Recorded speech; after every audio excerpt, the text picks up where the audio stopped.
Assalamualaikum warahmatullahi wabarakatuh. Assalatu wassalamu ala asyrafil anbiya'i wal mursalin sayyidina Muhammadin wa ala alihi wa sahbihi ajma'in.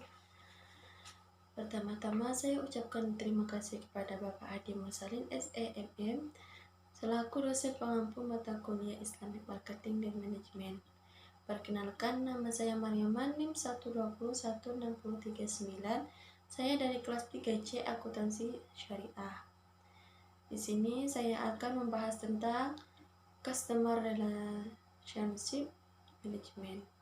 Customer Relationship Management atau CRM adalah sistem yang dapat mengatur hubungan antar pelanggan dan pengelola, sehingga pengelola dapat mengatur saran-saran dari pelanggan secara langsung agar dapat meningkatkan bisnis atau e-commerce tersebut. CRM itu penting bagi perusahaan karena dengan CRM perusahaan dapat mengetahui apa saja keinginan dari para pelanggan yang sering berkunjung ataupun kepada pelanggan yang melaporkan hal yang tidak disukainya. Quran Surah Ar-Ra'd ayat 21. Ayat ini menjelaskan tentang bahwasannya orang-orang yang menjalankan perintah Allah Subhanahu wa taala untuk menyambung tali silaturahmi. Mereka takut kepada janji terhadap Tuhannya sehingga mereka tidak durhaka. Mereka takut kepada hisab yang buruk sehingga mereka mengoreksi diri mereka sendiri sebelum mereka dihisab. An-Nisa ayat 9. A'udzu billahi minasyaitonir rajim. Bismillahirrahmanirrahim. وَلِيَخْشَى الَّذِينَ لَوْ تَرَكُوا مِنْ خَلْفِهِمْ ذُرِّيَّةً ضِعَافًا خَافُوا عَلَيْهِمْ فَلْيَتَّقُوا اللَّهَ وَلْيَقُولُوا قَوْلًا سَدِيدًا, yang artinya, dan hendaklah takut kepada Allah orang-orang yang sekiranya mereka meninggalkan keturunan yang lemah di belakang mereka, yang mereka khawatir terhadap kesejahteraannya. Oleh sebab itu, hendaklah mereka bertakwa kepada Allah dan hendaklah mereka berbicara dengan tutur kata yang benar. Ayat ini menjelaskan bahwasannya memberi anjuran untuk memperhatikan nasib anak-anak mereka apabila menjadi yatim, dan hendaklah takut kepada Allah orang-orang yang sekiranya mereka meninggalkan keturunan di kemudian hari, yaitu anak-anak yang dalam keadaan yatim yang belum mampu mandiri di belakang mereka, yang mereka khawatir terhadap kesejahteraannya lantaran mereka tidak terurus, lemah, dan hidup dalam kemiskinan. Oleh sebab itu, hendaklah mereka para wali bertakwa kepada Allah Subhanahu wa taala dengan mengindahkan perintahnya dan menjauhi larangannya, dan hendaklah mereka berbicara dengan tutur kata yang lembut, penuh perhatian dan kasih sayang terhadap anak-anak yatim dalam asuhannya. Dalam Quran Surah An-Nisa ayat 63, Allah Subhanahu wa taala Maha mengetahui segala isi hati hambanya, termasuk kedustaan dan kemunafikan. Kita sebagai seorang yang beriman diminta oleh Allah Subhanahu wa taala untuk meninggalkan orang-orang yang demikian dengan memberi mereka maaf dan memberi mereka nasihat, bahkan bantahan serta hardikan yang terbekas dan mempengaruhi jiwa agar mereka takut kepada Allah Subhanahu wa taala dan kembali ke jalan yang lurus. Quran Surah As-Saff ayat 2-3. A'udzu billahi minasyaitonir rajim. Bismillahirrahmanirrahim. Ya ayyuhalladzina amanu lima taquluna ma la taf'alun. Kabura maqtan 'indallahi an taqulu ma la taf'alun. Yang artinya, wahai orang-orang yang beriman, mengapa kamu mengatakan sesuatu yang tidak kamu kerjakan? Itu sangatlah dibenci di sisi Allah jika kamu mengatakan apa-apa yang tidak kamu kerjakan. Ayat ini membahas mengenai konsistensi dan keterpaduan antara perkataan dan perbuatan seseorang, jujur, berani, berjuang dan bertanggung jawab, serta disiplin dan menghindari sifat munafik, yang mana sifat munafik tersebut termasuk sifat yang tercela.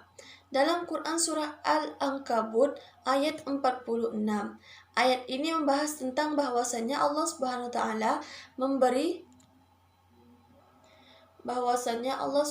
Ta'ala memberi petunjuk kepada Nabi Muhammad SAW dan kepada kaum muslimin tentang materi dakwah dan cara menghindari ahli kitab, karena sebagian besar mereka ini tidak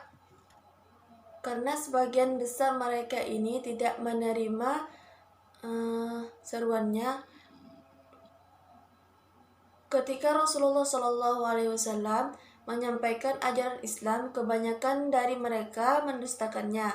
Hanya sedikit sekali di antara mereka yang menerimanya, padahal mereka tidak mengetahui Nabi Muhammad SAW dan ajaran yang dibawanya, bahwasannya Allah Subhanahu wa Ta'ala memberi petunjuk kepada Nabi Muhammad SAW dan kepada kaum muslimin tentang materi dakwah dan cara menghindari ahli kitab, karena sebagian besar mereka ini tidak menerima seruannya. Ketika Rasulullah SAW menyampaikan ajaran Islam, kebanyakan dari mereka mendustakannya. Hanya sedikit sekali di antara mereka yang menerimanya, padahal mereka tidak mengetahui Nabi Muhammad SAW dan ajaran yang dibawanya, sebagaimana mereka mengetahui dan mengenal anak-anak mereka sendiri. Tujuan CRM ialah untuk mengelola hubungan korporasi pelanggan pada level bisnis, sehingga dapat memaksimumkan komunikasi pemasaran melalui pengelolaan sebagai kontak yang berbeda dengan pelanggan. Dimensi CRM: A. Identifikasi konsumen ialah identifikasi yang harus kita tahu segmen pasar sebelumnya, harus ada target pasar. Yang kedua, membangun daya tarik konsumen ialah membangun daya tarik terhadap konsumen. Dimensi CRM, trik bagaimana menarik konsumen, bagaimana menarik pelanggan. Yang ketiga, mempertahankan konsumen yang ada. Yang keempat, pengembangan konsumen. Manfaat dan fungsi CRM. Yang A. Manfaat CRM. CRM memungkinkan sebuah perusahaan untuk memanfaatkan informasi pelanggan, baik dari website, staf pemasaran produk. Baik dari website maupun dari staf pemasaran produk. Meningkatkan efisiensi operasional kerja dengan adanya CRM mampu memberikan kemudahan dalam proses penjualan produk dan layanan. Yang keempat, Yang ketiga, mengurangi biaya produksi. Yang keempat, meningkatkan time to market. Yang kelima, mendapatkan pendapatan secara optimal. Yang B, fungsi CRM.